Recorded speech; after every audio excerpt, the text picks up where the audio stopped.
Well, this is the last time we are going to push our Keep It or Crush It K10 into Tech Garage. Why is that? Well, today we're going to upgrade the suspension, the brakes, and most important, we're going to get this motor running.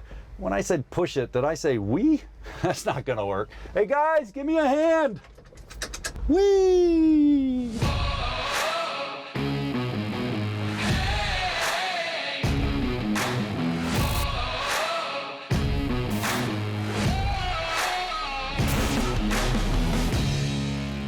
Welcome to Tech Garage, presented by RockAuto.com. Well, we have our 1984 K10 pickup in the shop. You guys know this is part of the Keep It or Crush It segment. Yeah, it is going to be a keeper. There's no doubt about it. But you know, it all started right back there in the rear. And you know, back there with an old truck, everybody please be careful. There could be asbestos back there. So Dave and I wasn't going to go back there. We sent Josh back there, but he was suited up.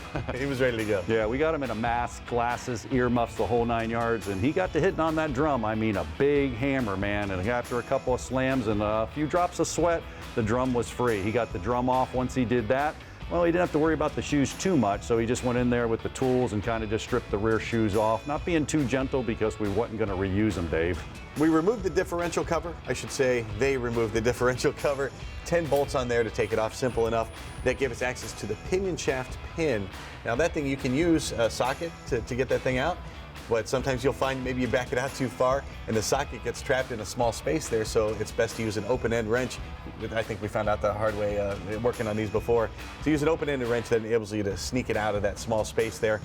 And then once that pin is removed, you can get to the C-clip, and I'm always marveling at the fact that an axle is held in place by this tiny little piece of metal. When you remove that C-clip, use a pick to get it off, use a magnet to hold it and to actually remove it. That enables you to remove the axle, and that's a two-person job. You want to make sure that's steady and you're not banging on things as you take it out of there, John.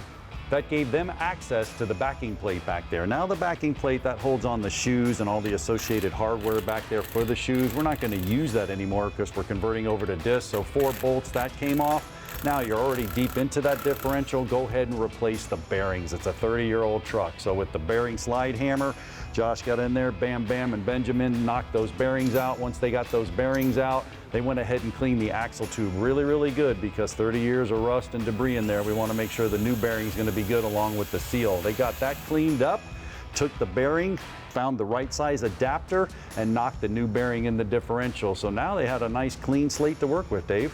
And remember, with the drum brakes, the emergency brake is on the rear, and it's still going to be on the rear for this on the conversion kit. So we had to install the rear e-brake assembly that includes the bracket to hold it on where the backing plate was. Then on that same bracket is where we install the caliper, so that's pretty convenient. The kit works out really nicely that way. And once the caliper was on, it was time to install the axle. Again, a two-person job. You want to be very careful putting it in there. You don't want to pop that seal because then you'll have fluid everywhere and that's going to be a big mess. Yeah, and then they sent the rotor for the rears, which was nice because it bolted right up to their new hub assembly that you just bolted on, or they bolted on.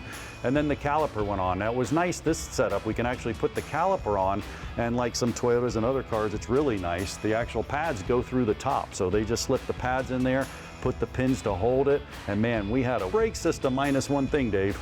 You got it. We need the emergency brake, and we're going to reconnect the original mechanical cable that we had for the emergency brake. So now we have that mechanical connection, and plus, as you mentioned earlier, the lines come with this, so we have the hydraulic connection as well. So we're doubling up on that. Man, we not only improved the brakes, Dave, but man, this thing is going to stop phenomenal. So all that's left, they left us with a caliper, man. I guess that's my job, but I got the pads installed. You can see the line right there. Just slip the caliper on. Oh, I got it twisted up. We don't want to do that. They did all that work. And then, Dave, I'm going to twist that thing up. Get the pads and the caliper slid in there. Make sure you lube all your pins, all your slides, get your torque specifications. Then we're going to have to bleed the system. But before we did that, well, Benjamin, he swapped the master cylinder out. A couple of lines, new fluid, new master cylinder, flushed the system completely. Now all we have to do is bleed it, Dave, and then it's off to the suspension. And the suspension is what we're going to see next when we come back to Tech Garage. We've got new suspension all around, and you're not going to want to miss that. Tech Garage, presented by RockAuto.com, returns right after this. Thank you for tuning into Tech Garage. We hope you're enjoying the show because we have a great time making it. You can see some really fun behind-the-scenes stuff on our Facebook page every single week. And if you've missed an episode this season or any other, head on over to the Masters Entertainment Group website or YouTube page to get caught up. Keep it in park because Tech Garage, presented by RockAuto.com, returns right after this.